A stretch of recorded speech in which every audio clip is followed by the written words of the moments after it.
ഇങ്ങനെ ഒരു കലാലയത്തിൽ എനിക്ക് തോന്നുന്നത് 27ാമത്തെ ഇൻസ്റ്റിറ്റ്യൂഷണൽ ഒരു സ്റ്റോറി ടെല്ലിംഗ് ആയിരിക്കും.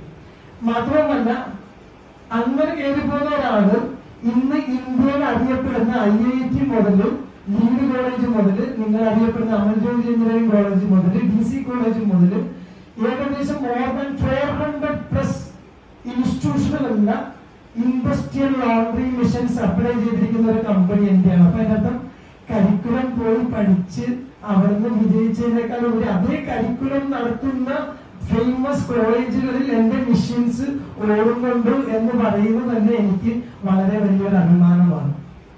അപ്പൊ എന്നെ സംബന്ധിച്ച് ലൈഫിൽ നമുക്ക് പഠനം, നമ്മുടെ പറഞ്ഞ ഞാൻ കാറ്റഗിസം, ഞാനൊരു ക്രിസ്ത്യൻ ആയതുകൊണ്ട് പ്രാർത്ഥന, പഠനം, പ്രവർത്തനം അങ്ങനെ പറയുന്ന സംഘടന. അപ്പൊ പ്രാർത്ഥന, പഠനം, പ്രവർത്തനം, ഈ പ്രവർത്തനം എന്ന് പറയുന്നതാണ് മെയിൻ. പ്രാർത്ഥന ഇതിനൊക്കെ ഓട്ടോമാറ്റിക്കലി പ്രവർത്തിക്കുന്നതിനൊപ്പം വരും, പഠനവും പ്രവർത്തിക്കുന്നതിനൊപ്പം വരും.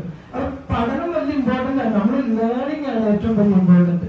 അപ്പൊ എന്നോട് എന്നെക്കാളും കാലിബറുള്ള, എന്നെക്കാളും വിഷണറി ആയിട്ടുള്ള, എന്നെക്കാളും ചിന്തിക്കാൻ ആർജവമുള്ള, ഞാൻ വളർന്ന സ്റ്റേജിൽ നിന്ന് മാറി ഏറ്റവും ലേറ്റസ്റ്റ് ജനറേഷനിലും നിൽക്കുന്ന നിങ്ങളുടെ മുന്നിൽ നിങ്ങളുടെ അത്രയും ടാലന്റ് ഒന്നും ഇല്ല എനിക്ക് പറയാനായിട്ട്. ചിലപ്പോ ഞങ്ങളെക്കാളും കൂടുതലും ചിന്തിക്കുന്നവരാണ് ഇപ്പോഴത്തെ യങ് ജനറേഷൻസ്.